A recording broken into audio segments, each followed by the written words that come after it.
He titulado a esta conferencia Revoluciones, Tiranos y Guerras. Suena como un título terrible, pero es exactamente de lo que se trata.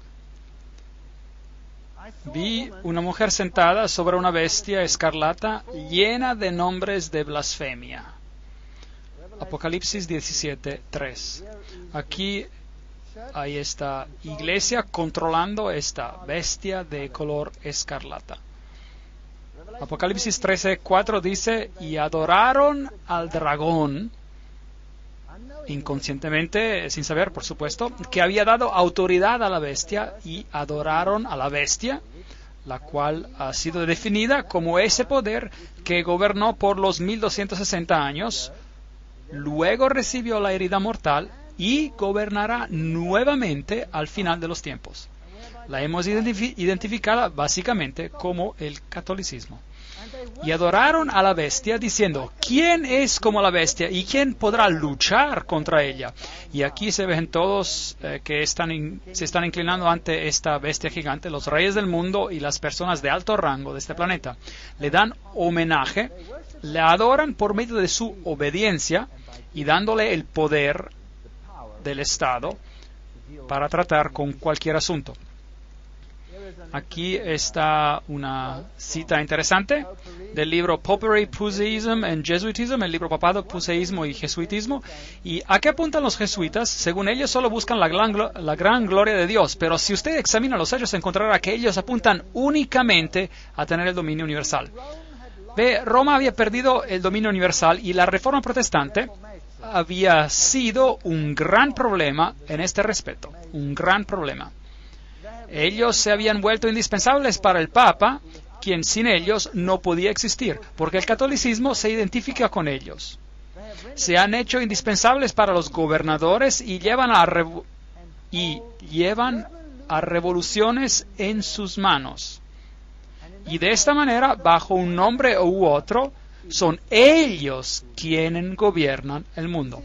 El papado se ha coronado a sí mismo gobernador del mundo entero. El Papa es el gobernador del mundo entero. Ese es el sacro imperio romano que se expande sobre todo el planeta. Bueno, si echamos un vistazo a un siglo de revoluciones, empezando desde el 1750 al 1850, veremos la Revolución Americana en 1776 y podemos preguntar a los presidentes que en ese entonces gobernaron quiénes creen que fueron responsables de esta revolución.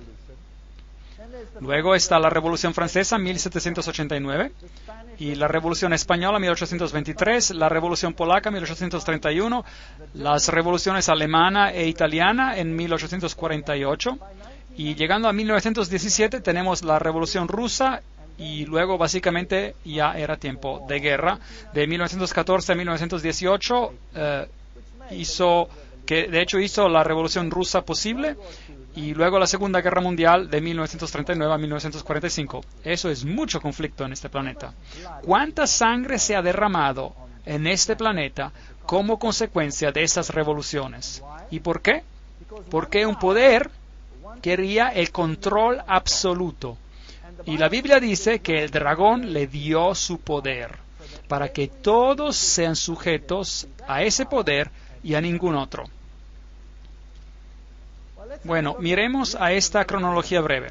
En 1717 estamos tratando con este periodo de tiempo de terribles conflagraciones en este planeta. La Gran Logia Masónica de Inglaterra fue fundada. Inglaterra era una espina en la carne, era una nación protestante, así que la Gran Logia Masónica es fundada para infiltrar a este poder. 1721, la primera logia masónica fue fundada en Francia. 1731, Benjamin Franklin fue iniciado como un framasón, Benjamin Franklin. 1738, la Iglesia Católica Romana condena la masonería. Ahora, esa es una movida brillante. Eso se llama pensamiento dialéctico. Usted crea una organización, la prohíbe, miembros suyos pertenecen a la organización, pero el público al exterior ve que usted se ha distanciado y ya no puede ser su culpa. ¿Ve cuán astuto es? Mientras en el Vaticano todas las logias permanecieron y todos los cardenales eran miembros de ellas, pero no los Goya, los no iniciados. Tenía que ser un ejército protestante bajo el control de la orden jesuita. Hicimos una conferencia entera sobre esto y usted puede conseguirla. La conferencia titulada ¿Quién está detrás de las sociedades secretas? En 1758 el señor Dashwood fundó el Club del Fuego del Infierno. Benjamin Franklin visita Inglaterra para discutir acerca del futuro de las colonias americanas con Dashwood. 1768 la fundación del rito de la estricta observancia. Ese es el grado 33 de la masonería por Baron von Hund, basado en la tradición templaria. Un punto interesante. Y luego Federico de Prusia, Federico el Grande. Bueno, no sé qué hay de tan grande acerca de él, pero sin embargo él fundó la Orden de los Arquitectos de África y usa el título Illuminati para describir sus logias neomasónicas. Así que esta es solo una breve historia mientras seguimos avanzando. 1770, Benjamin Franklin fue elegido como el gran maestro de la Logia de las 9 Hermanas en París. 1771, la organización masona El Gran Oriente es fundada en Francia. 1776, la Orden de los Perfectibilistas o Illuminati fue fundada. Noten que ellos claman ser perfectos. La Revolución Americana comienza, así que por 1776 ellos ya lo tenían todo arreglado. 1778, Pedro I fundó el Círculo Secreto. 1785, el Gran Congreso Masónico alegadamente conspiró la Revolución Francesa. Los Illuminati fueron prohibidos en Bavaria y se convirtieron en clandestinos. 1789, la Revolución Francesa. 1784, conspiración iluminista para derrocar a los Habsburgs, monarcas del Sacro Imperio Romano. Entonces, las monarquías se tienen que ir. Las monarquías se oponían muchas veces al dominio jesuita y prohibían a los jesuitas. Bueno, y había llegado el tiempo de venganza. Nadie prohíbe el poder de la Iglesia Católica Romana.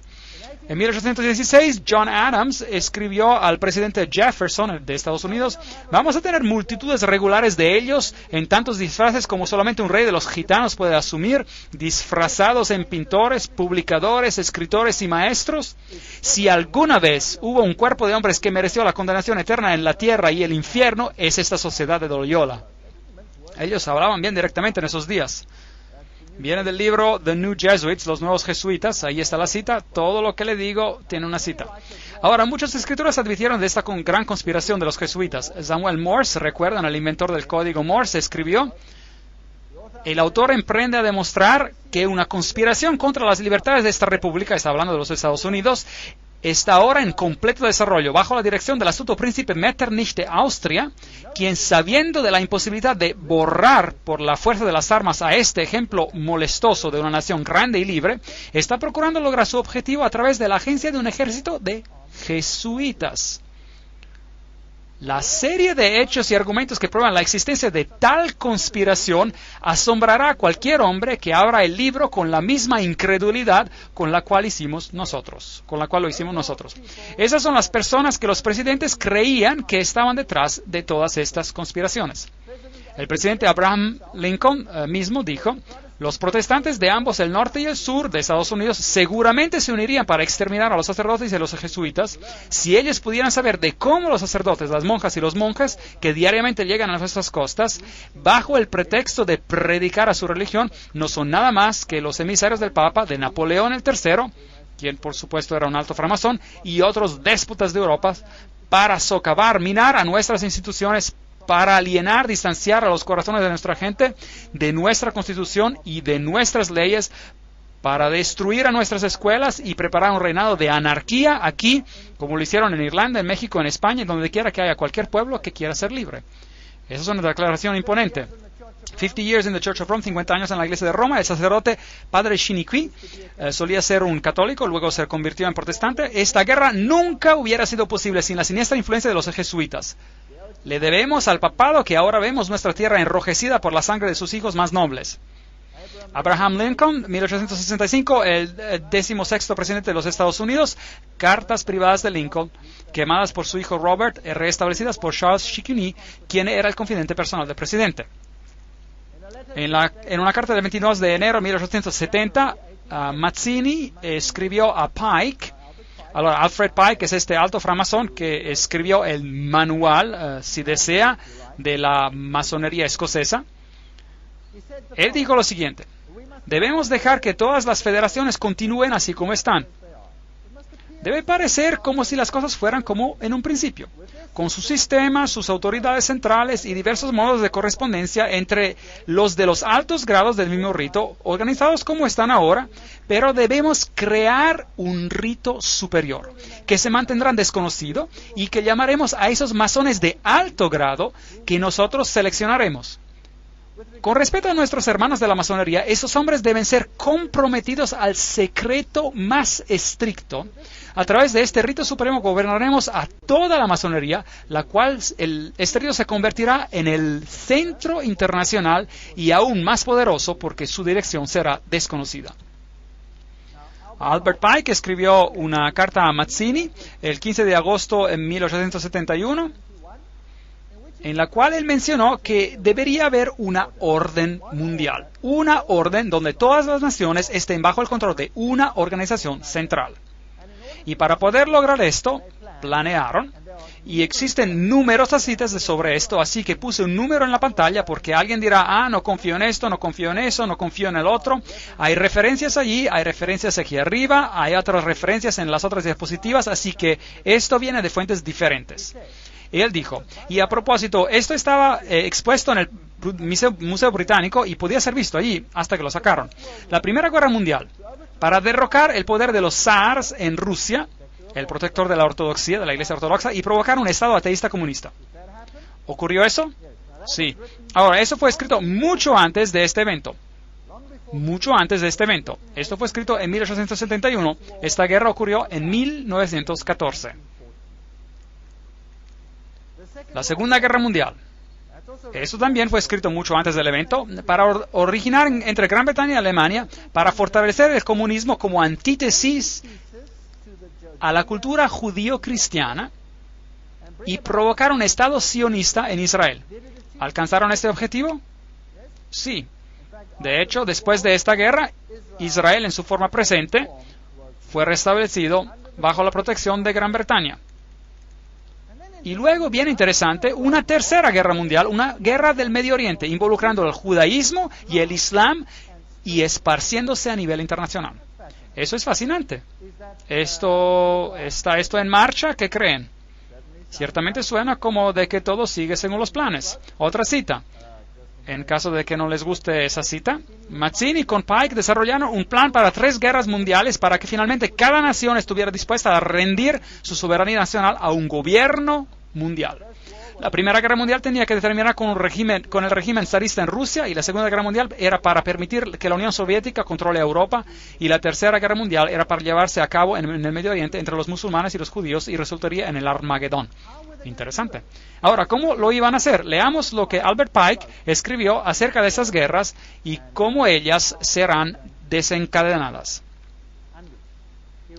Él escribió, cita, desencadenaremos a los nihilistas y a los ateístas, es decir, a los destructores y a los ateístas, y provocaremos una catástrofe social formidable que en su horror mostrará claramente a las naciones el efecto del ateísmo absoluto, al origen del salvajismo y a la agitación más sangrienta. Entonces, por todos lados, los ciudadanos obligados a defenderse contra la minoría de los revolucionarios exterminarán a esos destructores de la civilización, y la muchedumbre desilusionada con el cristianismo recibirá la pura luz a través de la manifestación universal de la pura doctrina de Lucifer. La destrucción del cristianismo y del ateísmo, ambos conquistados y exterminados al mismo tiempo. ¡Qué plan ingenioso! Así que usted frota fricción a los dos sistemas que usted crea, uno en contra del otro. Usted crea el ateísmo como una antítesis a la cultura judío-cristiana. Tiene esos dos que chocan hasta que se consumen. Y como conclusión de este proceso, usted conseguirá una nueva orden mundial donde hay una nueva religión, la cual es mucho más exotérica, que en efecto honra a Satanás.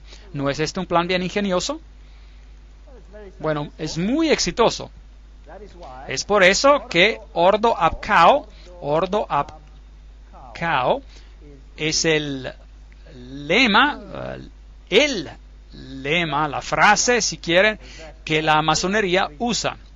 Este es uno de sus documentos. Recuerda que lo fotografié en una logia masónica.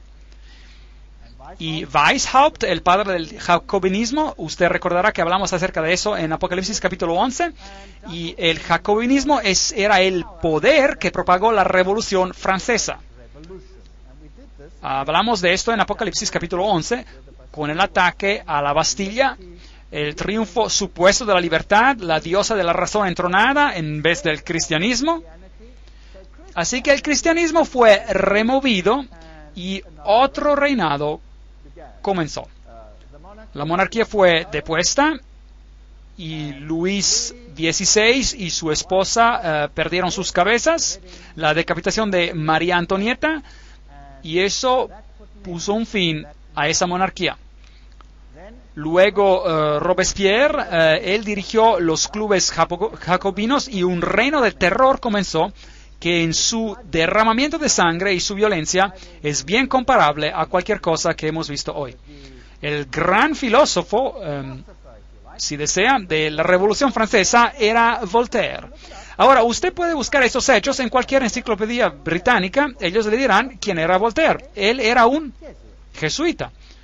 Ellos dirán, por supuesto, que era un jesuita renegado, rebelde, que dejó la Iglesia Católica Romana para escribir en contra de ella. No. Él solo estaba desempeñando el papel perfectamente.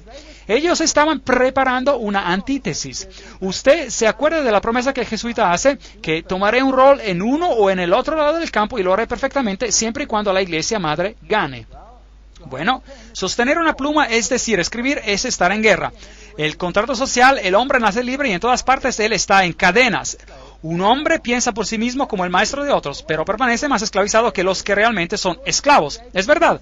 Pero ¿qué tal si usted creó la esclavitud para después crear la miseria y para después crear la revolución? ¿No es posible?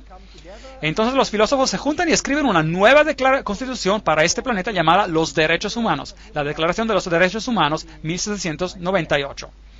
Declaración de los Derechos Humanos. Tenemos el ojo que todo lo ve, de Lucifer. Tenemos la serpiente con la cola en la boca, la serpiente que da vida, la serpiente eterna. Luego tenemos este gracioso pequeño sombrero jacobino por allá, al final de la lanza. Echémosle un vistazo a toda por aquí. Y luego tenemos el manojo de varas atadas juntas que se llaman, ¿qué? ¿Usted se acuerda cómo se llaman? Fascie. El manojo de varas atadas juntas. Y encima de las fascie tenemos este pequeño gracioso sombrero, que era el sombrero jacobino. Y es así como se veía. Hay una mejor representación del sombrero aquí arriba. También conocido como la gorra frigia, que se utilizaba en la antigua Roma por los esclavos emancipados como una marca de su libertad, y adoptada en la Revolución como la gorra roja de la libertad. Eso es lo que ellos le dicen, eso es para los Goyim, para los que no son iniciados. Déjenme decirles lo que realmente es. Allí está. Ese es el dios Mitra, y allí está matando el toro, y está usando un perro, una serpiente y un escorpión que agarra las partes más delicadas del toro, y lo está destruyendo con animales impuros. Esta es una guerra contra Cristo. Ahora mirémoslo de un lado. ¿A qué se parece su sombrero? Es el sombrero frigio. Entonces esto es mitraísmo. Y el catolicismo es mitraísmo. El mitraísmo era la religión de Persia. Era la religión de Roma y es la religión de la Iglesia Católica Romana. Hay 7 grados en el mitraísmo. El grado más alto se llama Padre. Y luego tenemos una congregación. Ahora, ¿quién en la Iglesia Católica tiene una congregación y se llama Padre? El sacerdote, ¿correcto? Y él puede ser un miembro de varios grupos, y también pueden los sacerdotes católicos, pueden ser lo que quieran, pueden ser jesuitas, pueden ser franciscanos, pueden ser dominicanos, pueden ser miembros de varias otras órdenes religiosas también. Entonces, Ciro el Grande fue el primero en publicar un manifiesto de los derechos humanos. Ahora, la herida mortal, como habíamos discutido en Apocalipsis capítulo 11, solo para refrescar su memoria, el 21 de febrero de 1798, el Papa Pío VI es destronado por Napoleón, su anillo fue rasgado de su dedo y murió en exilio. Ahora, piensen esto, si Napoleón era un framasón, entonces él estaba bajo el control ¿de quién? De la orden jesuita. Entonces, ¿quién envió a Napoleón a Roma para tomar el Papa cautivo? La orden jesuita. ¿Por qué? Bueno, he pensado mucho sobre esto. Dentro de la Iglesia Católica Romana hay varias órdenes y no siempre ha habido perfecta armonía. De hecho, la orden jesuita lentamente tomó el control de todas las órdenes. Los caballeros de Malta, por ejemplo, no darían tan fácilmente su control del poder, pero ahora están sujetos a los jesuitas. Los dominicanos estaban cabeza a cabeza con los jesuitas. Por ejemplo, el papado quitó la Inquisición de los jesuitas y se la dio a los dominicanos, y esto creó una tremenda tensión. Y en la Revolución Francesa fue la orden dominicana que fue masacrada, destruida ahí. No los jesuitas, ellos controlaban este asunto. Así que había algunos asuntos dentro de la misma iglesia que tuvieron que ser resueltos también para obtener un control completo de la situación. Un saneamiento. De hecho, fue tanto así que en el Concilio de Trento muchos católicos romanos se levantaron y dijeron: la palabra y solo la palabra. No piensen que todo en la Iglesia Católica siempre ha sido negativo hacia la palabra. No. Y Martín Lutero debió haber hecho un impacto también. Y así hubo muchos que no estaban de acuerdo. Así que la Iglesia misma necesitaba una depuración, por así decir. Y luego hubo otro problema. Y este problema era que la Reforma había apuntado a Roma como el anticristo. Ahora, si la Reforma señala a Roma como al anticristo, cualquier movimiento que parezca emanar de Roma será visto con ¿qué? Con sospecha. Entonces, ¿por qué no destruir el papado aparentemente y luego resucitarla y al mismo tiempo depurarla de todo lo que está en contra y luego resucitarla como el poder final bajo el completo control de estas organizaciones? ¿Tiene sentido? Eso sería un buen truco. Y luego, cualquier cosa que pase a partir de entonces con el pequeño papado débil sería un descuido. Sería descuidado porque no puede venir de ellos, debe venir de otro lado. Así es como las sociedades secretas funcionan. Trabajan detrás de los frentes y de otros frentes y de otros frentes. Veamos qué pasa. Diciembre de 1804, el Papa Pío VI presencia a Napoleón coronándose a sí mismo como emperador. 1808, Napoleón toma los estados del Vaticano, entonces Roma está disminuyendo. 1848, Mazzini ataca a Roma y el Papa es exiliado. Los estados papales ya no existen. Este poder desaparece. Los protestantes literalmente se relajan, básicamente. Una cosa peligrosa de hacer. El general Berthier toma cautivo al Papa. Weishaupt y sus compañeros jesuitas cortaron los ingresos al Vaticano lanzando y conduciendo la Revolución Francesa. dirigiendo la conquista de Napoleón de la Europa católica. Y finalmente haciendo de que Napoleón arroje al Papa Pío VII en prisión en Aviñón, hasta que él estuviera de acuerdo, noten, que el precio de su libertad sería de restablecer la orden jesuita. Había sido prohibida, aún en la Iglesia Católica, imaginen eso, habían trabajado clandestinamente. Esta guerra jesuita, o quizás había sido prohibida a propósito para que parezca que hubiera una guerra, esta orden jesuita, uno nunca sabe, porque estas personas son extremadamente buenos mentirosos. Pero esta es la historia, eso es lo que pasó. Esta guerra jesuita en el Vaticano fue terminada por el Congreso de Viena y por el Tratado de Verona secreto en 1822. Ahí está la cita. Todos los que les digo tienen una cita, no estoy inventando nada. Después de que el Papa Pío fue liberado de la prisión de Napoleón, él formalmente restauró la orden jesuita con una bula papal. Una bula es la declaración más fuerte que un papa puede publicar. En 1814, y el Papa añadió en esta bula: si alguien nuevamente intenta abolir a la Sociedad de Jesús, él incurrirá la indignación de Dios Todopoderoso y de los santos apóstoles Pedro y Pablo. Esto pudo haber sido una provocación. Podría haber sido un juego, podría haber sido real, cualquiera que sea la situación, realmente nunca lo sabremos hasta que el velo del tiempo sea removido un día. Pero libertad religiosa para todos. Y los revolucionarios salen a las calles y hacen lo que sienten que tienen que hacer. José Bonaparte, aquí está, 1768-1844, rey de España y gran maestro del Gran Oriente de Francia, logia masónica. Aquí tenemos todas las conexiones masónicas. Esto viene de un libro masónico, fuentes masónicas. Napoleón el mismo fue un alto framasón. Está haciendo guerra en toda guerra, limpiándola de las monarquías, y luego él tiene una guerra con Inglaterra. Ahora bien, ¿quién controla Inglaterra en ese entonces? Los masones. Entonces tenemos una batalla de Waterloo, y esos son los generales que pelearon en los dos lados. Michel Ney y von Grouchy están en el lado de Napoleón. Alto masón, y Napoleón alto masón también. Al otro lado tenemos al general Blücher. Aquellos que son alemanes conocerán el viejo dicho Ran wie Blücher an der Katzbach, que habla del general Blücher al río Katzbach. Él ganó una victoria sobre Napoleón ahí. Él era un alto masón. Y G. von Schmarhorst era alto framasón también. Todos ellos eran framasones. ¿Esta guerra fue realmente una guerra o una guerra planeada? Ahora, ¿quiénes son los orquestadores de la Primera Guerra Mundial? Bueno, ahí está Kaiser Wilhelm I. ¿Qué tiene puesto? Esto viene de un libro masónico. Él tiene su mandil masónico puesto. Él es un alto masón. Es lo que era. Aquí está Kaiser Friedrich el Grande. Allí está con su regalia masónica de un libro masónico.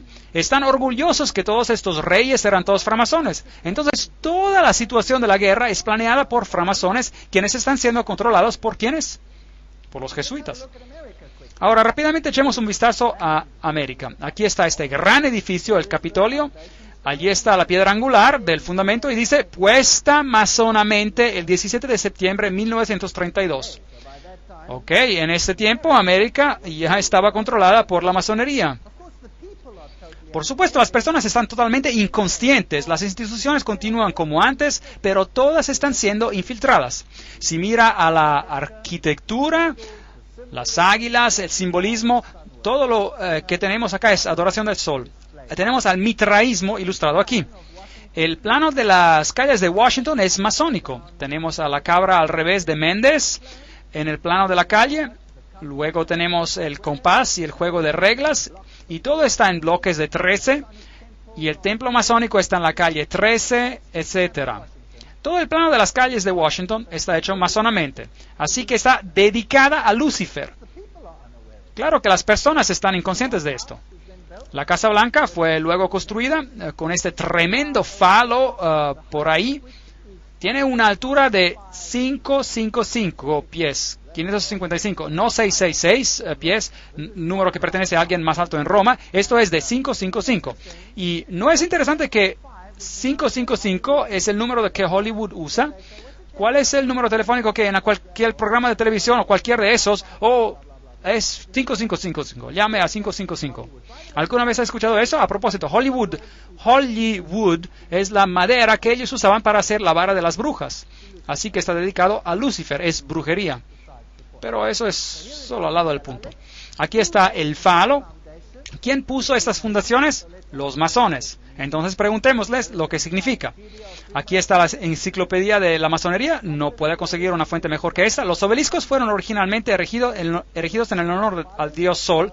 Esa conexión viene de la adoración egipcia del falo. Entonces allí está algo, masculino. Ya saben qué es, en la Casa Blanca. No necesitamos seguir leyendo. Está dedicado a los dioses Osiris y Isis. Y, esa es la escultura que está ahí. La estructura militar es un pentágono, que es el centro elevado del pentagrama, en el cual, por ejemplo, 13 brujas se ponen de pie, 12 alrededor de una para propagar la maldición. Entonces esto es también una estructura de la brujería. Es solo un edificio, pero tiene ciertas connotaciones. Luego Francia, el país que publicó la nueva filosofía para el Nuevo Mundo, envía un obsequio a los Estados Unidos, la Estatua de la Libertad. Preguntemos a la UNESCO qué significa. UNESCO dice, los 7 rayos emanando de la aureola de Mitra, allí está el dios Mitra, simboliza su triunfo sobre las fuerzas de la oscuridad. Ahora usted debe entender que Lucifer dice que Miguel y sus ángeles representan las fuerzas de la oscuridad, que Jehová es el diablo. ¿No es eso terrible? ¿Se recuerdan de eso? Lo estudiamos. Y aquí la UNESCO nos dice que la cabeza de la Estatua de la Libertad es adornada con los 7 rayos de Mitra. La antorcha que ella sostiene es el símbolo del sol. Esta es la antorcha de Lucifer, pues. Porque no importa si Lucifer es masculino o femenino, él es androgénito en su historia. Aquí está la piedra de la fundación. En este sitio, en el 5 de agosto de 1884, la piedra angular del pedestal de la Estatua de la Libertad iluminando al mundo. Esa es iluminación. Fue puesta con la ceremonia por William A. Brodie, el gran maestro de los masones. Así que ahí está la señal masónica ahí, y que la Estatua de la Libertad es masónica, pues. Todo parecerá ser masónico a medida que continuemos. Texe Mars escribe, elevándose sobre las brillantes pero contaminadas aguas, ella sostiene en su brazo extendido una antorcha de fuego y luz, un obsequio de la orden masónica, los herederos modernos de la herencia de los Illuminati. La Estatua de la Libertad fue esculpida por Frédéric Bartholdi, un miembro de la logia masónica de Alsace-Lorraine en París, Francia. La estatua es importante para las sociedades secretas que complotan la nueva orden mundial. Ahí está. Bueno, en 1854 el Papa Pío IX proclama la Inmaculada Concepción de la Virgen María. Ahora, María siempre ha estado allí en el catolicismo romano, pero ahora María es puesta en el mismísimo centro y es legitimada como la Madre de Dios y como una entidad en el cielo. En 1869, Pío cita el Primer Concilio Vaticano. En 1870, el dogma de la infalibilidad papal es publicado. Ahora tenemos otro Dios en la tierra. Y el ultramontanismo triunfa. Los jesuitas se aseguran de que todo el poder es concentrado en un hombre. ¿Qué pasa entonces? 1917, la Revolución Rusa. Y tenemos este interesante mensaje de Fátima. Hay una conexión con el Islam aquí, pero olvídenselo, regresaremos a eso en la siguiente conferencia. Rusia será convertida, el Santo Padre consagrará a Rusia a mí. Y luego hubo una visión del infierno, y la tercera visión era que el Papa en ese tiempo actual, Juan Pablo II, recibiría un atentado de muerte, lo cual ocurrió. Ahora, no es muy difícil, si usted ha planeado todas esas cosas desde el principio, de decir lo que pasará. ¿Ve? No es muy difícil. Ahora, veamos a los paralelos entre la Revolución Francesa de los Jesuitas y la Revolución Rusa. Ellos son los siguientes. Ambas revoluciones estaban basadas en las escrituras comunistas de los framasones Voltaire y Marx. Los jesuitas perfeccionaron el comunismo en sus reducciones, misiones en Paraguay. Entonces, en Paraguay probaron si esto funcionaría o no y lo perfeccionaron ahí. Ambas revoluciones saquearon a las iglesias del Estado. Ambas revoluciones terminaron con las monarquías. Ambas dinastías, la de los Borbones y la de los Romanov, habían expulsado a los jesuitas. Ambas fueron quitadas, no iban a arriesgarse otra vez. Ambas revoluciones produjeron repúblicas en forma, pero absolutas monarquías en poder, controladas detrás de las escenas por las personas quienes estaban ahora en control. Ambas revoluciones declararon el ateísmo como la religión del Estado. Ambas revoluciones realizaron un reinado de terror por una policía secreta a forma de inquisición. ¿Y qué reino de terror crearon? Millones y millones murieron. Stalin es personalmente responsable por la muerte de millones de personas. Ambas revoluciones resultaron en dictadores militares responsables por la eliminación de los disidentes. Exactamente el mismo patrón. Si ha funcionado una vez, ¿por qué no usarlo otra vez? Las lecciones aprendidas en esas repúblicas platónicas, allí en Paraguay, proporcionaron la base para el manifiesto comunista de Marx, por la cual cada nación en la tierra sería reducida a una reducción guaraní, de tal modo destruyendo las clases medias de los protestantes blancos y al mismo tiempo restaurar el feudalismo comunal de las edades oscuras del imperio de los papas. Esta es una cita, bueno, es un poco cortante, pero más o menos nos da un resumen de los hechos. Entonces, Karl Marx, en el 1844, escribió el Manifiesto Comunista. Es la fecha cuando lo escribió y fue publicado en 1848. 1928, el nuncio papal en Alemania conduce el poderoso partido católico de centro a la extrema derecha y ayuda a elevar súbitamente a Hitler al poder. Ahora, ¿quién es Adolf Hitler? 1929, Pío IX disuelve el partido católico, ya ha hecho su trabajo, y las personas han sido preparadas para votar. Y en el mismo año se corona a él mismo como gobernador soberano del mundo. ¡Qué arrogancia! Ahora el Papa es gobernador soberano del mundo. En el mismo año él firma los documentos. Ahora un gobernador tiene que tener un país y él consigue su estado papal de regreso, el estado más pequeño del mundo. Y ahora el papado cualifica nuevamente como una entidad política. Ahora, había muerto, ya no era una entidad política, así que la bestia fue mortalmente herida y ahora recibe nuevamente su poder y califica como una bestia nuevamente, su herida fue sanada, ¿no es correcto? Y es por eso que la Crónica de San Francisco, casi citando la Biblia, dice que mientras ellos firmaron este documento, la herida fue sanada, se ve aquí en este cuadro. Ahora estamos listos para la guerra. 1934. En Yugoslavia se forma una organización llamada los Ustashi. ¡Qué organización repugnante! Se fundaron y asesinan al rey Alexander de Yugoslavia. Ahora los Ustashi eran una organización militar con las características básicamente de los nazis y masacraron a los serbios. Masacraron a la gente ortodoxa y los forzaron a convertirse católicos o a morir, una de las dos. Y nunca se dice nada acerca de esa tremenda matanza que ocurrió aquí. 1941, Croacia se declara independiente y la matanza comienza. Ese es el hombre que en ese entonces era papa, cardenal secretario del Estado, Eugenio Pacelli. Allí está su familia, todos ellos con conexiones masónicas y, por supuesto, tiene el Banco di Romano a su disposición con dinero de la familia Rothschild. Este hombre tiene características masónicas, sí. Aquí él está. En su elección de su número de cédula era el 13, un número muy importante en la masonería. Allí está en el sello con el triángulo masónico que produjeron. Allí está con la señal masónica, así como Anthony Sayer la tiene ahí a la izquierda. Y algo más, desde entonces, el papado usó el éfod, esa es la pequeña placa sobre el pecho que era también usada por los sumos sacerdotes en Israel. Ahora, preguntemos a Albert G. Mackey, un masón de grado 33, que nos cite lo que significa esto. Él dice,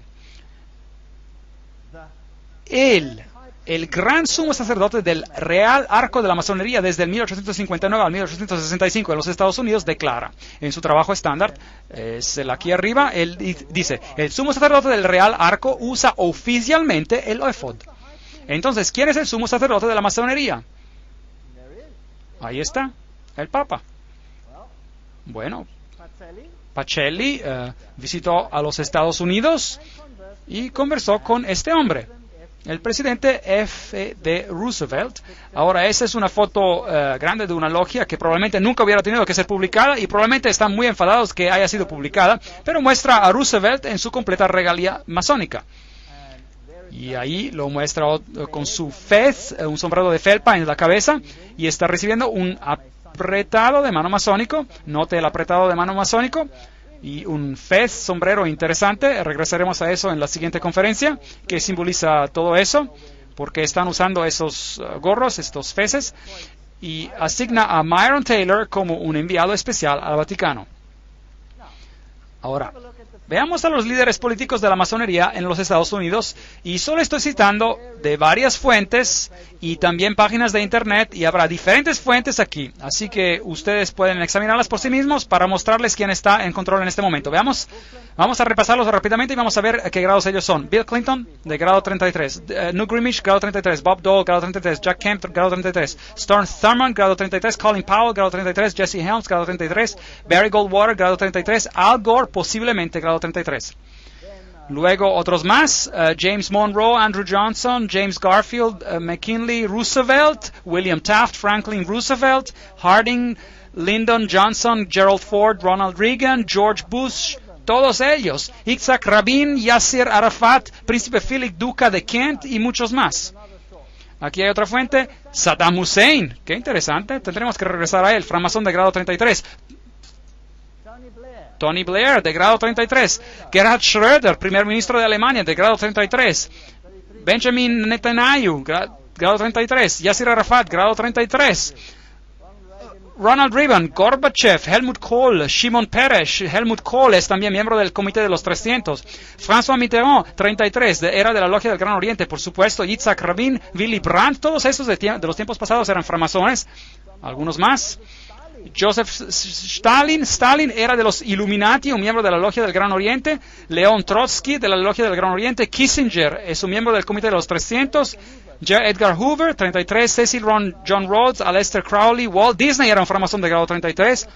Olof Palme, Al Gore, Tony Blair, Joseph Mengele. Qué interesante. Él era el asesino en masa de los nazis. Él hacía parte de los Illuminatis. Robert McNamara, usted los nombra. Todos ellos están ahí. Billy Graham. Disculpe, continuemos.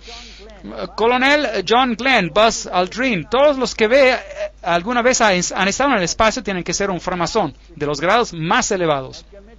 Edgar Mitchell y demás aquí.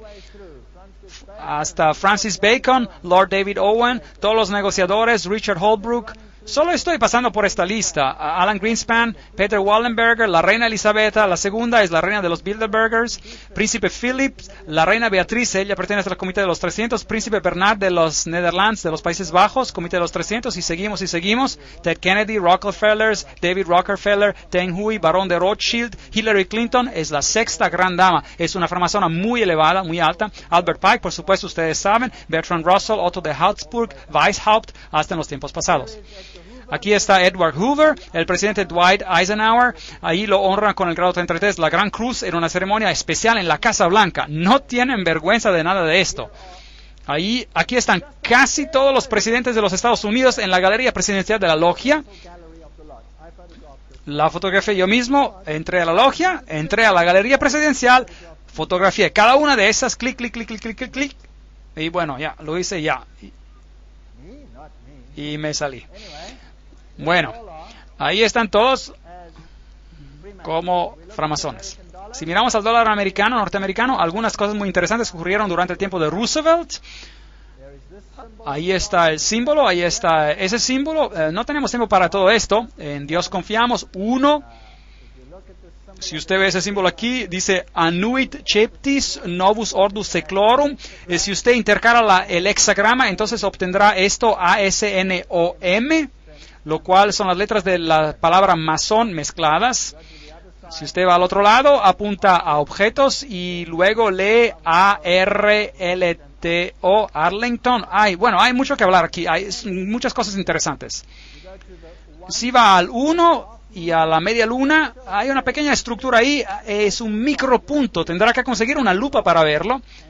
Usted verá que es usted verá ahí que es un pequeño búho, un pequeño búho, un búho en la media luna. Y esto aquí verá que es una telaraña. Hay mucho simbolismo aquí.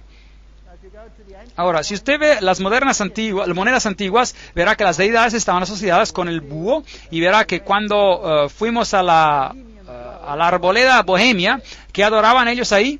El gran búho de Bohemia. Y vimos que los presidentes de los Estados Unidos se inclinan al búho de Bohemia. Un asunto que da miedo. Ahora, mirando a este símbolo, tenemos el ojo que todo lo ve de Lucifer. Todavía no está en la base del triángulo. Cuando sea puesto, él tendrá su reino. Pero ese es Lucifer, Anui Cheptis, traducido el Dios, Novus Ordus Seclorum, traducido la nueva orden de los siglos o de las edades. Hay 13 niveles ahí. El inferior es la fecha de la fundación de la independencia de los Estados Unidos, pero también es la fundación de los Illuminati. Tenemos esta telaraña, símbolo de la nueva era.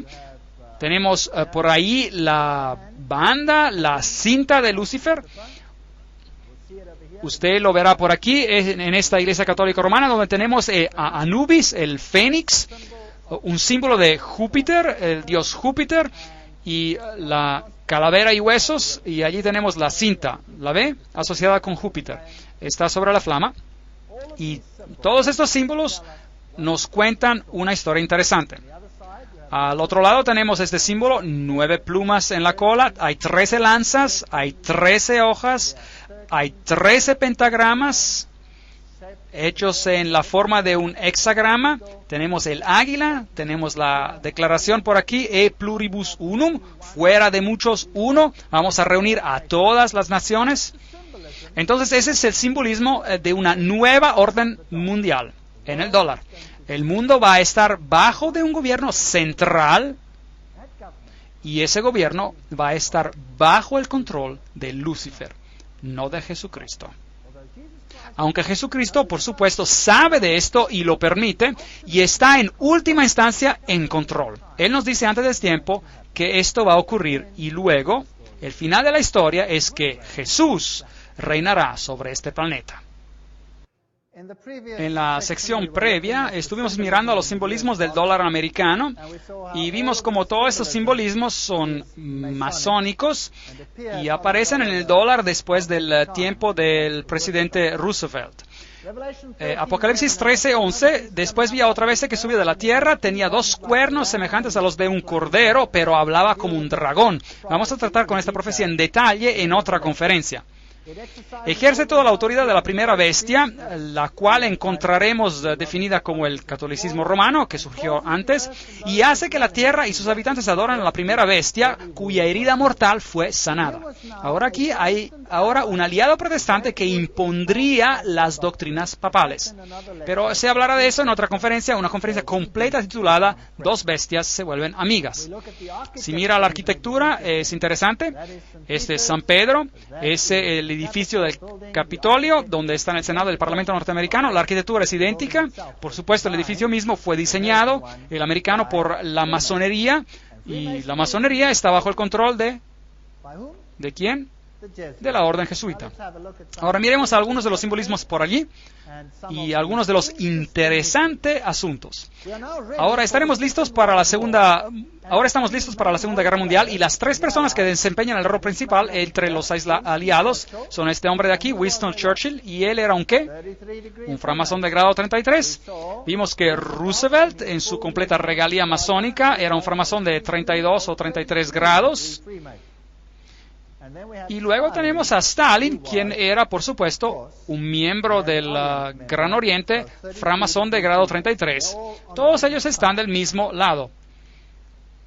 Extracto de un informe por el embajador Harriman en Moscú al Departamento del Estado en Estados Unidos del 30 de junio de 1944. Stalin pagó tributo a la ayuda rendida por los Estados Unidos a la industria soviética antes y durante la guerra. Él dijo que cerca de 2/3 de todas las grandes empresas industriales en la Unión Soviética habían sido construidas con la ayuda de los Estados Unidos o su asistencia técnica. El otro tercio había venido de Inglaterra. Entonces, ¿quién construyó a la Unión Soviética? ¿Quién la construyó? El Occidente. El Occidente la financió y la construyó. Aquí podemos ver a Winston Churchill en su logia masónica druida, con todos sus colegas druidos alrededor de él. Esos son hechos genuinos. Esto no es solo una conjetura. ¿Usted se recuerda del ataque japonés a Pearl Harbor?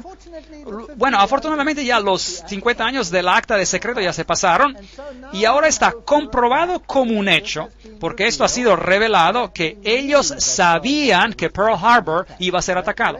¿No es correcto? Y decidieron no hacer nada acerca de esto. ¿Por qué? Porque ellos necesitaban un accidente para comenzar una guerra. La Constitución americana no les iba a permitir de entrar en una guerra. Necesitaban un incidente, un accidente, y lo crearon. De hecho, eso es un asesinato en masa de su propia gente. ¿No es correcto? Porque ellos sabían acerca de esto. Esto es conocimiento público, esto está en las noticias. Los 50 años de secreto han terminado. Ya nadie puede negarlo, ya es un hecho. Así que América ya una vez ha matado a miles de su propia gente para permitir que algo llegara a ser posible que no era posible antes. Una vez que lo hicieron con éxito, ¿usted cree que lo podrían hacer nuevamente? Me pregunto. ¿Qué hay sobre el otro lado? Hitler. Hitler dijo: aprendí mucho de la orden de los jesuitas. Hasta este momento nunca ha habido algo más grandioso en la tierra que el sistema jerárquico de la Iglesia Católica. He transferido mucho de esta organización a mi propio partido. Los SS, los escuadrones de protección durante la época nazista en Alemania, estaban constituidos de acuerdo a los principios de jesuita. Himmler, la cabeza de los SS, estaba estrechamente asociado con los jesuitas por medio de su padre y hermano. Hitler dijo de él: puedo ver en Himmler como nuestro Ignacio de Loyola. Y José Goebbels era también un jesuita entrenado. Así pues, de los dos lados, ¿quién los controla ambos? El mismo partido. Esto se llama tesis y antítesis. Goebbels, Himmler, estas personas eran jesuitas, eran fascistas.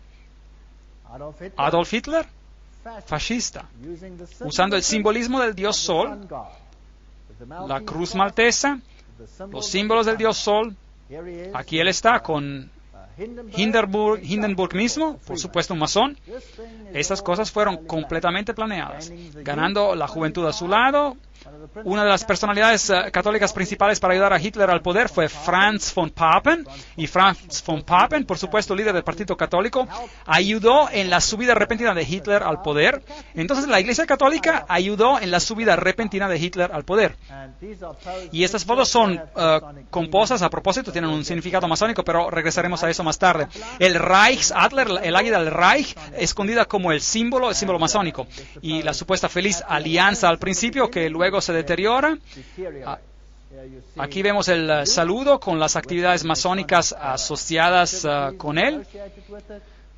Aquí él está junto con los líderes de la iglesia.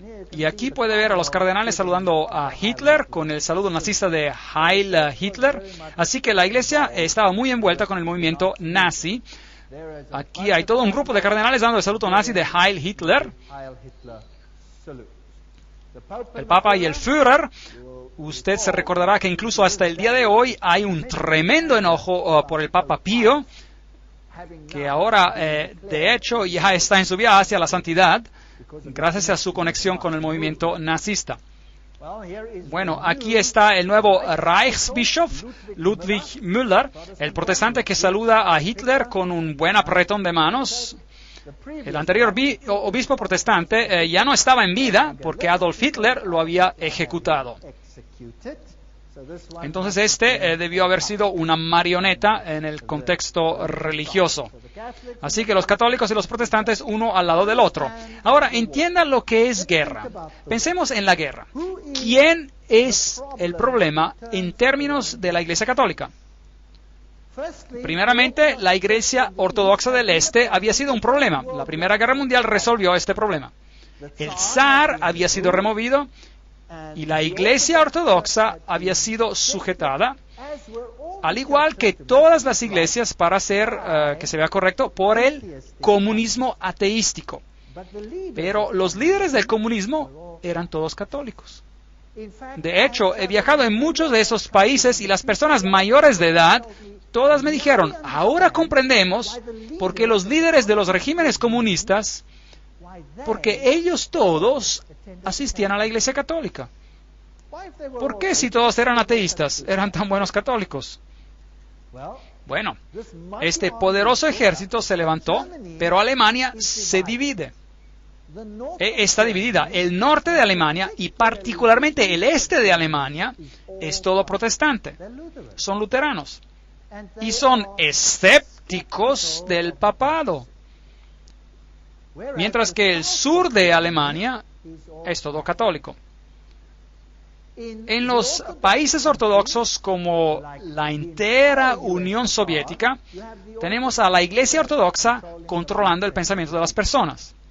Ahora, desde la subida al poder del comunismo, eso ha sido reducido o sujetado, y la Iglesia Ortodoxa ha sido sujetada a los estados, a los gobiernos. Ahora viene esta guerra poderosa. Los símbolos que se llevan aquí son los símbolos de Lucifer.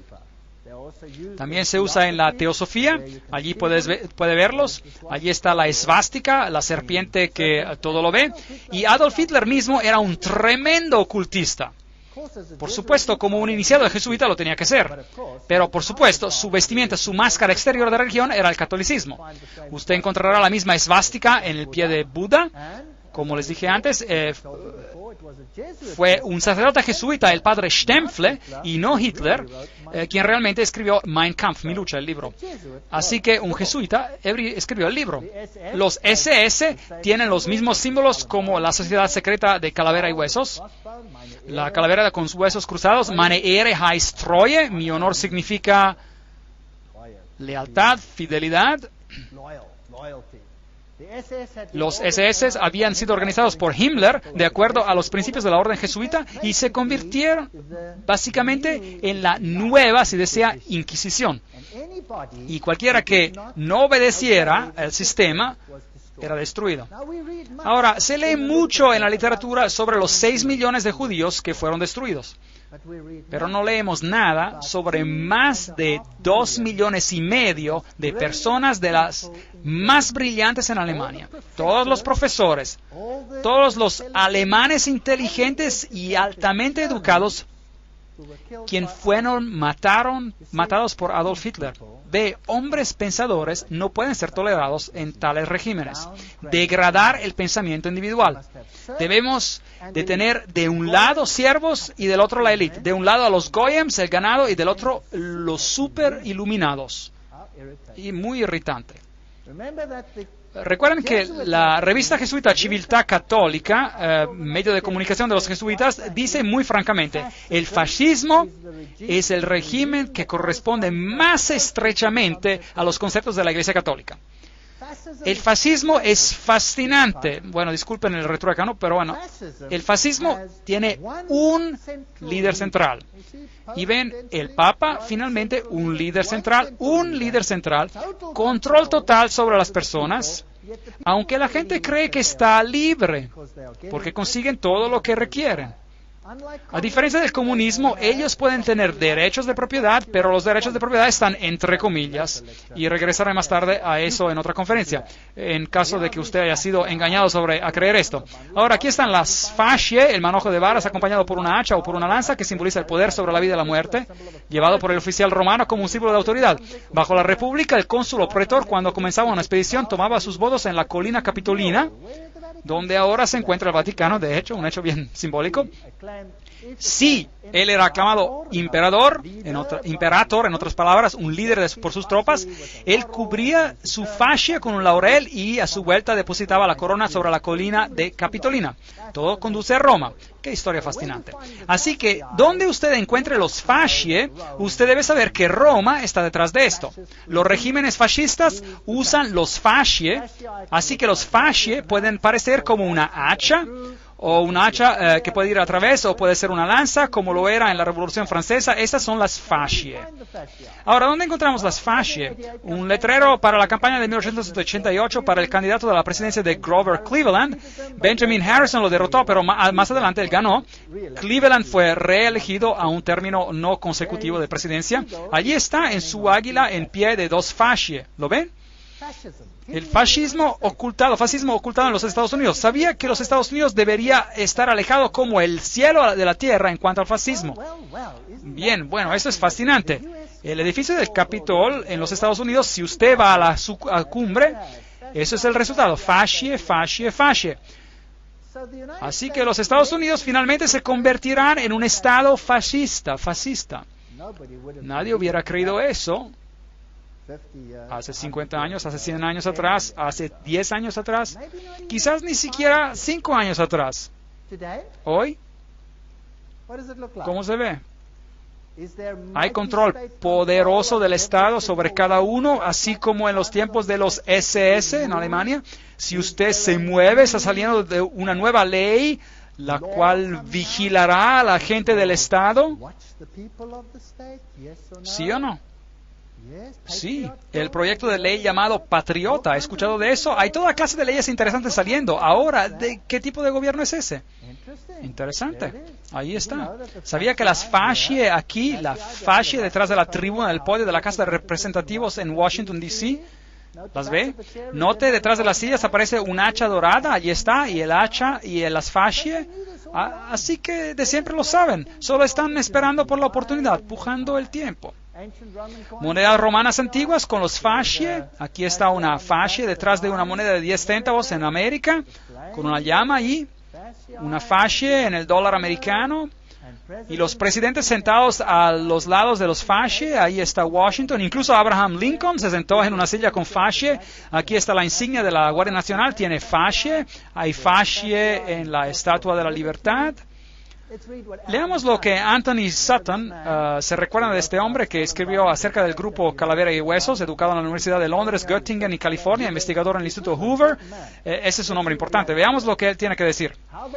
¿Cómo la orden crea guerra y revolución? Habla de la sociedad secreta Calavera y Huesos, que son los Illuminati, que tienen a los jesuitas detrás de las escenas. La historia operacional de la orden solo puede ser entendida dentro de un marco del proceso dialéctico hegeliano.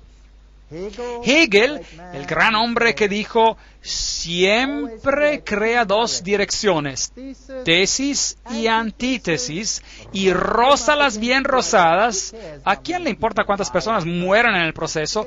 Luego tienes la síntesis, lo que realmente es lo que uno desea conseguir.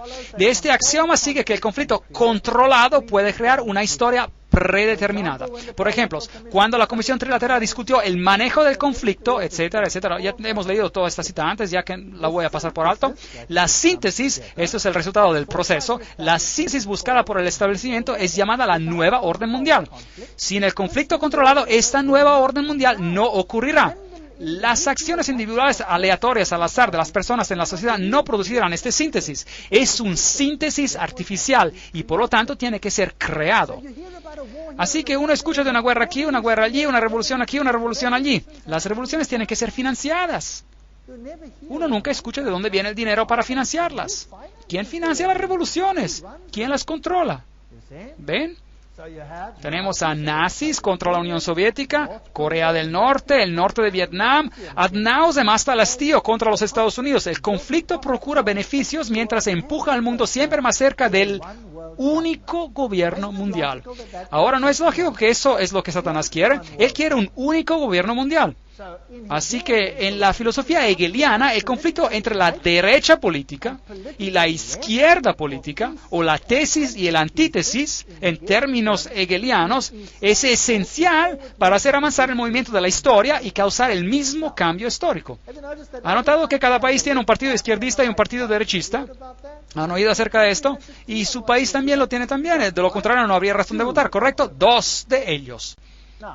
Ahora, veamos cómo funciona esto. El presidente Woodrow Wilson hizo esta declaración. Ahora, ese es un presidente hablando. Algunos de los hombres más grandes en los Estados Unidos en el campo del comercio y de la industria saben que hay un poder tan organizado, tan sutil, tan completo, tan omnipresente, que es mejor hablar con suavísimo susurro si hablan en condenación de él. Entonces aquí hay un poder que controla todas las cosas. Karl Marx en Das Kapital, el libro, planteó el capitalismo como la tesis y el comunismo como la antítesis. Ahora tenemos los jesuitas clamando por el capitalismo y tendremos a jesuitas clamando por el comunismo. El choque de los opuestos debe, en el sistema hegeliano, traer una sociedad que no sea ni capitalista ni comunista. Esa es la síntesis. Además, en el esquema de eventos hegelianos, esta nueva síntesis reflejará el concepto del Estado como Dios y el individuo totalmente subordinado a un Estado todopoderoso. Si usted no hace lo que el Estado dice, masacre. Es lo que Adolf Hitler practicó. 2,5 millones de alemanes masacrados y fuera. Entonces, ¿cuál es la función del Parlamento? Ahora, tome nota, yo no estoy diciendo esto, lo estoy leyendo. Me critican por esta declaración, usted no pueden creer cuánto. Por favor, no me critiquen a mí, escriban a estas personas. Solo estoy citándolas. Entonces, ¿cuál es la función del Parlamento? De un Parlamento, un Congreso, para los hegelianos. Estas instituciones simplemente permiten a los individuos que sientan que sus opciones tienen algo de valor y para permitir que un gobierno tome ventaja de cualquier sabiduría que los paletos, la gente común, pueda accidentalmente demostrar. Bien, ahora veamos cómo Hegel mismo describe esto. Este es ahora el gran filósofo Hegel, delante de quien los políticos se inclinan. Él dice, por virtud de esta participación y presunción, con su opinión general, individuos pueden mostrarse palpablemente eficaces y gozar de la satisfacción de sentirse que cuentan por algo. En otras palabras, nosotros somos simplemente unos estúpidos, unos idiotas. Si usted vota, ¿por quién está votando? Les diré por quién está votando. Siempre le digo esto. Usted vota o por el diablo en rosa o por el diablo en azul. El voto no hace ninguna diferencia. Es un chiste. La política es un chiste. Guerra. El conflicto organizado de las naciones por los hegelianos es solo el resultado visible del conflicto entre ideas. Como John Dewey, el querido hegeliano de la educación moderna, él está, de hecho, en control de toda la educación en el Nuevo Mundo, y dice, la guerra es el predicador más eficaz de la vanidad de los meros intereses limitados. Pone un fin a ese egoísmo egocéntrico del individuo, por el cual él clama a su vida y a su propiedad como suya o de su familia. ¿Entendieron eso? Ahora, seguramente Roma no piensa así. Les mostraré bulas, publicaciones papales que les pondrán sus cabellos de punta. Nuevas bulas y publicaciones. Comparen ustedes esto a la letra y el espíritu de la Constitución de los Estados Unidos que dice absolutamente lo opuesto. Bien, entonces para esos elitistas el Estado es supremo y un élite autonombrado gobernando el Estado actúan de hecho como si fueran Dios sobre la tierra. El resto somos el ganado, los catecúmenos, el ganado, los Goya. Los libros de texto presentan a la guerra y la revolución más o menos como resultados accidentales del conflicto. Nunca en los libros de texto occidentales encontrará usted la evidencia de que las revoluciones necesitan finanzas y los recursos de las finanzas en muchos casos remontan de nuevo a Wall Street, el mercado financiero en Estados Unidos. Medios operativos para la creación del conflicto, la llave de la historia moderna está en estos hechos, que los elitistas tienen relaciones estrechas de trabajo cercano con ambos, los marxistas y los nazis. Ellos juegan en ambos lados, porque lo que han creado es solo un juego. En este memorando presentaremos el concepto de que la historia mundial, ciertamente desde el 1917, refleja el conflicto como deliberadamente creado con el objetivo de traer una síntesis, una nueva orden mundial. Bueno, veamos cómo funciona. Aquí está la orden. La tesis es la Rusia marxista. Estamos presentando la Segunda Guerra Mundial ahora. La antítesis, la Alemania nazi. ¿Quién los financió? ¿Quién financió a los rusos? La empresa Guarantee Trust. ¿Quién financió a los nazis? La empresa Guarantee Trust. Y luego tenemos a la compañía Harriman, antes llamada Harriman y compañía, etc. Y las mismas personas aquí. Harriman financió a los intereses nazis. Las mismas personas financiaron a los ambos lados. Luego tenemos la revolución bolchevica en 1917 y en 1933 la ascensión de Hitler al poder, el conflicto entre los dos, tremenda ganancia y el resultado. Después de la Segunda Guerra Mundial, las Naciones Unidas da el primer paso hacia la nueva orden mundial. Allí lo tenemos. Maravilloso. Todo financiado por las mismas fuentes. En 1948 empieza la carrera para crear bombas atómicas. En 1950 María recibe el estado peregrino. La estatua de María se vuela a Moscú por la instrucción del Papa Pío XII. En 1950 Francis Matthew llama para una guerra nuclear con Rusia y comienzan a argumentar entre los dos. Note cuántos fueron matados por Stalin. Entre el 1.766.188 víctimas hasta el comienzo de 1922, números obtenidos de los documentos soviéticos, cerca de 5.000 eran sacerdotes, maestros, monjas, etc., de la Iglesia griega ortodoxa. Tan pronto como la persecución se extendió a los millones de luteranos, reformados, bautistas, metodistas y especialmente a los cristianos menonitas, la circulación de la Biblia no está solo estrechamente prohibida, pero es también castigada severamente. Eso es lo que Stalin hizo. Stalin mató a millones. ¿Escuchamos de 6 millones de judíos? Bueno, piensen en términos de 30, 40, 50 millones de personas cuando usted piensa en Stalin, el más gran asesino en masa que jamás se haya visto. Y Foster Dulles, presidente Kennedy, ¿cuál es la historia ahí? Bien, aquí está Kennedy, se casó con esta dama joven, Jacqueline Kennedy, y ellos, los jesuitas, están preparando a Estados Unidos para un tremendo conflicto para el fin. Y cada presidente tiene que jugar su rol. Finalmente, este presidente muere y este otro sube a la presidencia, Lyndon Johnson. Pero ¿sabían algo importante? Un presidente tiene que jurar sobre la Biblia cuando asciende. ¿Sabían que Lyndon Johnson rehusó jurar sobre la Biblia? ¿En qué juró entonces? Lyndon Johnson fue jurado como presidente por la jueza Sarah D. Hughes solo unas horas después del asesinato. La jueza Hughes trajo una pequeña Biblia para el juramento de la ceremonia, pero fue sustituida por un misal católico romano, un libro de misa que fue encontrado en el avión. Entonces él juró sobre un misal católico romano y rehusó jurar en la Biblia. ¿No les dice algo todo esto? ¿No es interesante? Yo lo encuentro muy interesante. Ahora, ¿por qué este presidente Kennedy tuvo que irse? Después de todo, era un católico romano. ¿Es posible que no todos los católicos romanos son tan fácilmente engañados? Aquí está la limusina mientras avanza.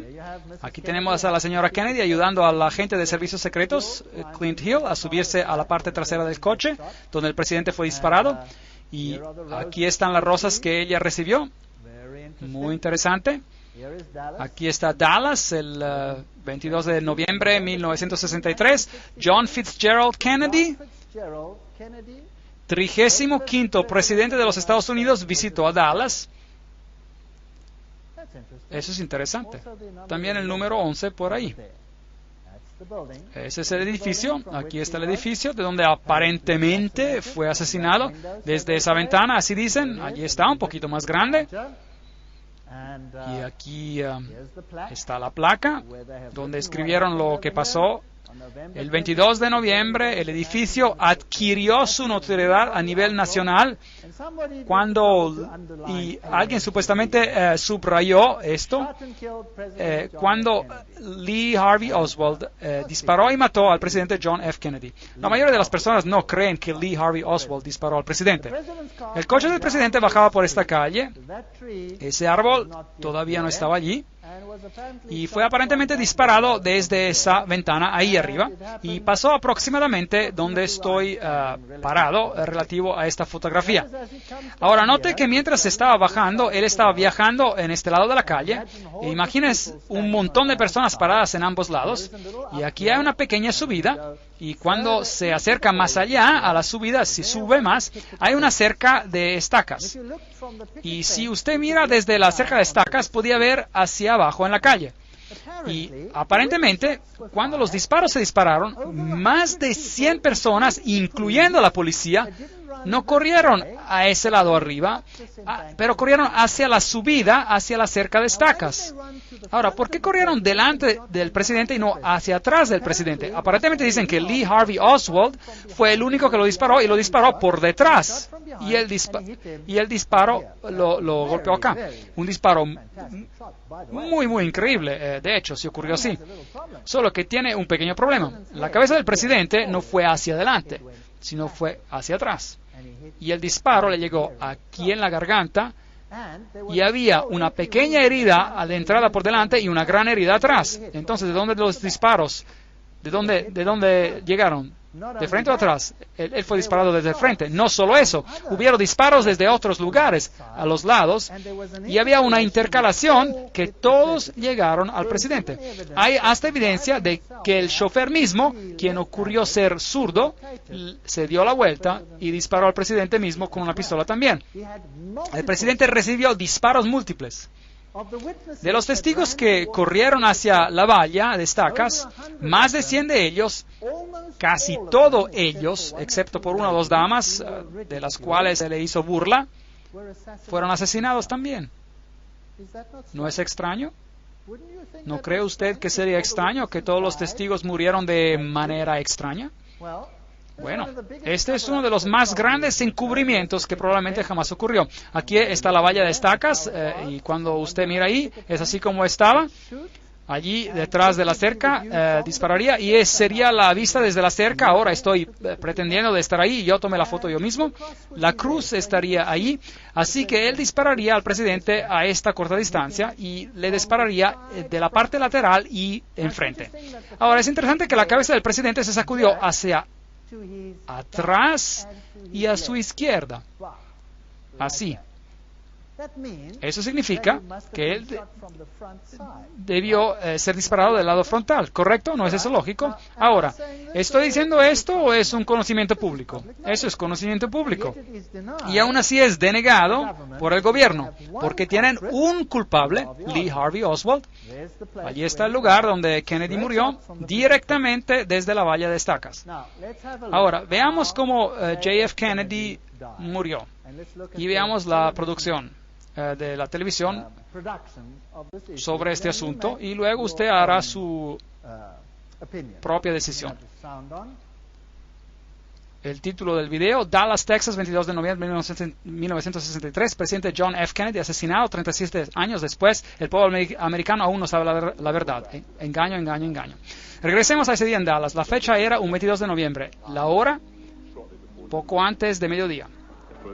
Primero había una gran muchedumbre, pero mientras la caravana de automóviles se acercaba a la Plaza Elite, es aquí donde la caravana de automóviles violó las propias reglas de los servicios secretos.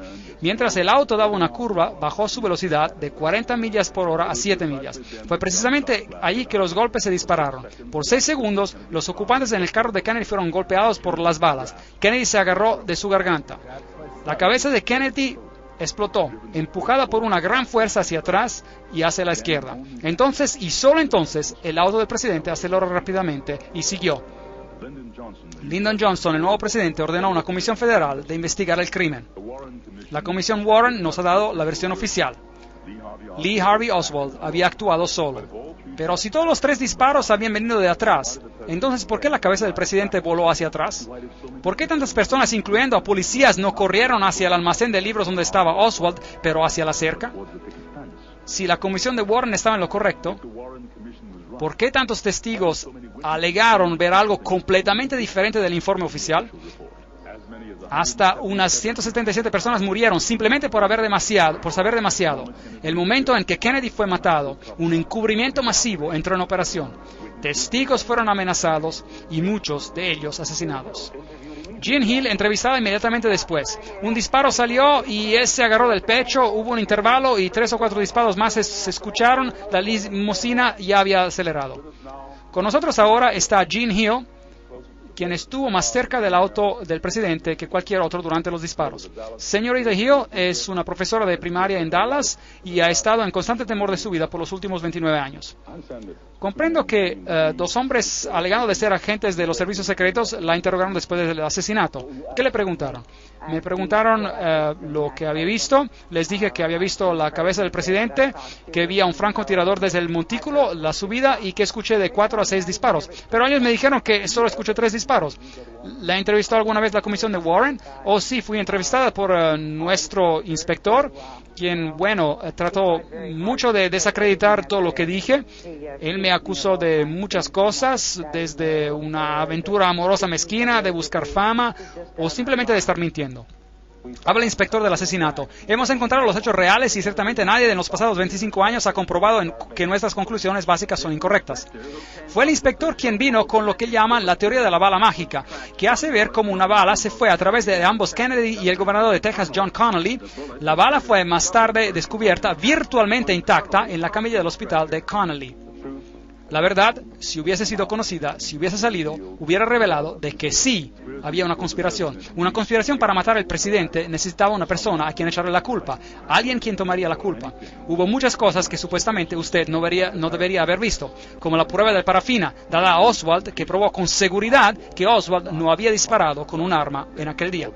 O la cámara espía encontrada en las posesiones de Oswald, emitida a él por el gobierno de Estados Unidos. O la carta de Oswald a nuestro señor Hunt, pidiéndole cuál era su siguiente tarea.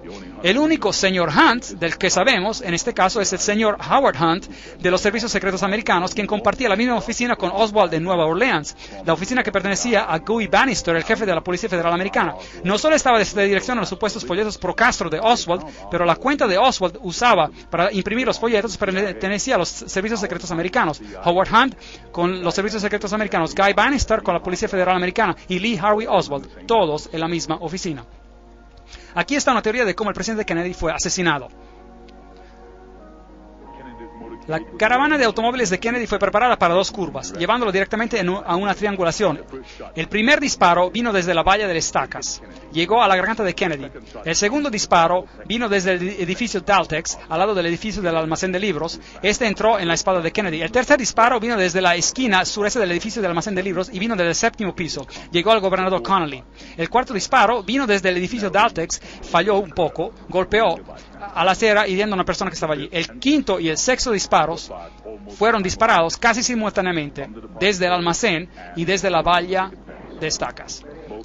Ambos llegaron a la cabeza de Kennedy, uno desde arriba, moviéndolo hacia adelante, y luego, uno instante después, uno desde el frente, arrojándolo hacia atrás. Otra teoría incluye al chofer, el agente secreto William Greer, como uno de los francotiradores. Miren al chofer cuidadosamente. Aquí usted ve al pasajero en el frente dándose la vuelta y mirando al presidente en vez de saltar atrás para asistirlo, y él se gira hacia adelante. El chofer ahora está dándose la vuelta. El arma viene a la vista y dispara. Usted verá esto repetidamente en esas secuencias. Kennedy había sido disparado en la garganta y él está inclinándose hacia su izquierda. El chofer ahora empieza a darse la vuelta. Su brazo izquierdo está sobre su hombro derecho y ahora dispara. Nuevamente usted ve al chofer darse la vuelta y ve que el arma se expone a la vista. Él está dándose la vuelta nuevamente, el arma se expone a la vista y dispara. Usted puede ver claramente su cabeza darse la vuelta y luego su brazo y el arma extendiéndose a la vista sobre su hombro derecho.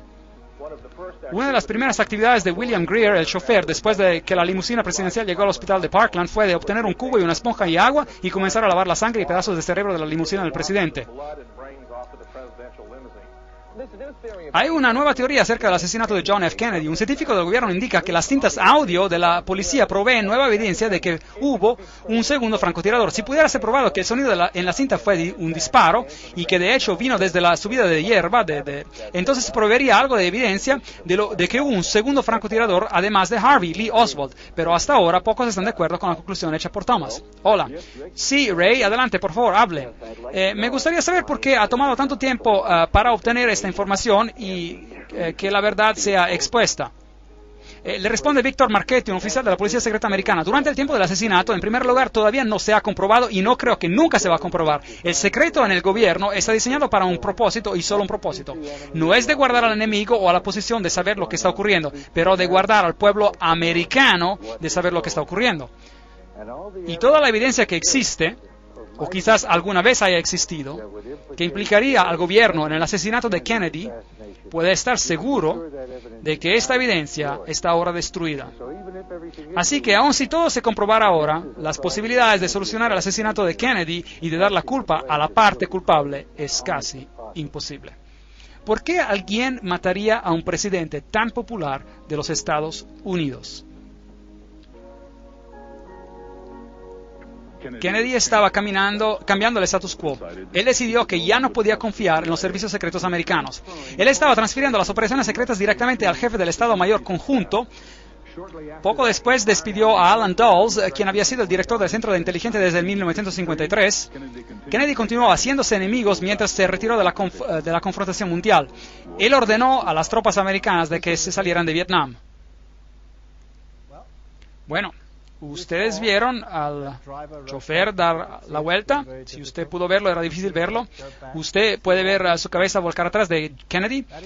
Y usted puede ver todas esas cosas. El libro Vatican Assassin, él dice, pero después del fracaso de la invasión de la bahía de Cochinos o la playa de Girón en Cuba, el presidente Kennedy cambió debido a que el concilio de Relaciones Exteriores jesuita lo había traicionado en la persona de McGeorge Bundy. Él trató de romper los servicios secretos americanos en 1000 pedazos. Ahora, los servicios secretos americanos serían como las SS de Alemania, nazi. ¿Por qué romper eso?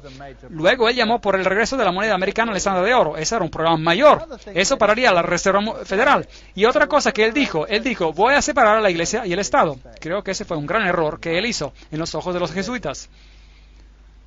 Recuerden de que Loyola dijo, finalmente dejen a todos con tal astucia ganar la influencia sobre príncipes, nobles y magistrados de cada lugar que puedan estar listos a nuestra señal, aún para sacrificar a sus relaciones más cercanas y amigos más íntimos, cuando decimos que es para nuestro propio interés y ventaja. Eso es fascinante. Sabemos, por supuesto, que Jacqueline Kennedy fue criada en un convento jesuita. Bueno, dejemos ahí este asunto. Uno de los escritores principales de la oratoria de Nixon durante 3 años fue el padre jesuita, el reverendo John McLaughlin, quien escribió las oratorias de Nixon como un salario de $32,000 en el año, lo cual era mucho dinero en ese entonces. Y el siguiente presidente, Gerald Ford, ahí está su propia firma, un framasón de grado 33. Yo mismo tomé esta foto en la logia masónica. Ahí él lo firma, framasón de grado 33. Estas personas no son lo que dicen ser, y cuando lo miramos y cuando vemos estas apretadas de manos que tienen y la santa alianza entre el papado y los Estados Unidos de América, esto es a propósito una foto de la señal. Reagan designó a este hombre para ser representante del Vaticano. Así que en 1987 Juan Pablo II visita a los Estados Unidos, el presidente Reagan lo saluda y dice, mientras tú nos exhortes, nosotros escucharemos. Esta no es una separación de la Iglesia y del Estado, porque con todos nuestros corazones añoramos hacer este buen país aún mejor. El Papa es citado como diciendo, vengo como un amigo de América y de todos los americanos, católicos, ortodoxos, protestantes, judíos, personas de todas las religiones y todos los seres humanos de buena voluntad. Interesante. Aquí está junto a lo que es a propósito también un cuadro masónico, pero no entraremos en detalles. Esta también es señal masónica, pero no iremos en esos detalles. ¿Cómo planean sus viajes? Preguntémosles. Aquí está Ronald Reagan planeando su viaje a este presidente de Rusia. En septiembre, Gorbachev propuso un encuentro precumbre en Reykjavik, Islandia. Washington consistió... los astrólogos escogen la hora y la fecha de salida a las 9:45 de la mañana y del 9 de octubre Reagan voló a Reykjavik. Tiene muy mal el Saturno, tienes que cultivar a Júpiter. Ahora él está actuando como Nabucodonosor. Llamemos a los astrólogos para decirnos cuándo tendría que tomar lugar esta reunión. Usted sabe, el 11 es una fecha muy importante. Los presidentes mueren ese día, edificios se caen. Mi Papa, el Papa Juan Pablo II, confirma para usted como el Papa de mi secreto, el Papa de quien hablé a los niños durante las apariciones, el Papa de mi amor y mis penas. Esto es lo que María aparentemente dijo a los niños en Fátima. Este es el Papa del secreto. María predijo que él tendría o recibiría un atentado de asesinato, y los canales modernos, por medio del padre Goebbels, dicen que este es el Papa de la promesa. Bueno, Malachi Martin, en The Keys of This Blood, las llaves de esa sangre, ese es un trabajo pontífico, escribe claramente la nueva agenda, la agenda del cielo, el gran diseño de Dios por una nueva orden mundial había comenzado. El Papa Juan Pablo ahora andaría zancando en la arena del juego final del milenio como algo más que un gigante geopolítico de ciudad. Él era y sigue siendo el siervo sereno y con confianza, el siervo del gran diseño. Allí otra pieza del lenguaje masónico. Él va a ser el que manda todo, el hombre principal. Todo ese derramamiento de sangre, todas estas guerras en Alemania, ¿qué pasó? ¿Qué hizo la guerra en Alemania? La Segunda Guerra Mundial. En Alemania, el norte de Alemania fue devastado. fue bombardeado con bombas incendiarias, lo cual era ilegal de acuerdo a todas las convenciones. Ellos arrojaron bombas incendiarias en el norte de Alemania. La ciudad de Hamburgo fue hecha polvo por bombas incendiarias. Ahora, las bombas incendiarias no solamente destruyen a blancos militares, ¿qué destruyen? Queman seres humanos en vida. Entonces, la guerra apuntaba a destruir a las personas. Y luego, el este de Alemania, el entero conclave protestante fue cortado y dado a la Rusia soviética por 2 generaciones, donde se les impuso el ateísmo. Hoy ya no existe el protestantismo, porque el protestantismo ha sido destruido. La Iglesia ortodoxa ha sido sujetada, todos ellos son sujetos a Roma. Millones de servos murieron. Millones. Ha sido una matanza en los últimos siglos como jamás este mundo ha visto. ¿Por qué? Para ganar el control completo del mundo. Aquí está Gerard Newkirk, declara, en las últimas 2 décadas, particularmente durante los años de Reagan y los 2 últimos de George W. Bush, los Estados Unidos está viéndose menos como una democracia y más como una criatura fascista altamente desarrollada. ¿No es interesante? Yo no estoy diciendo esto, solo lo estoy leyendo. Desprovisto de las idiosincrasias y de los efectos de sus progenitores, donde ellos practicaron esos métodos, esta forma de fascismo tiene una máquina de propaganda que sin duda es la más eficiente que el mundo jamás haya visto. Nos encontramos en un periodo de tiempo interesante. Y aquí usted ve a George Bush con el Papa. Aquí ve el primer ministro de Inglaterra con el Papa. Todos estos miles puntos de luz. Framasones de grado 33, miembros de Calavera y Hueso, Illuminati, framasones de grado 33 con el Papa. Y ahora veamos esta foto. Aquí está el presidente George Bush con el Papa, bajo el cuadro de Ignacio Loyola. ¿Quién va a ser el gran líder espiritual de la nueva orden mundial? Por favor, note este cuadro. El Papa se sienta en el altar del Corazín. Esto es cuando él visitó a Jerusalén y a Israel recientemente. El cuadro del fondo muestra a Cristo con un libro abierto que lee: amad a vuestros enemigos, vendré pronto. ¿Qué más ve en su trono? Una cruz volcada. Allí está también el Papa con una cruz volcada, un símbolo de la victoria de Lucifer sobre Jesús.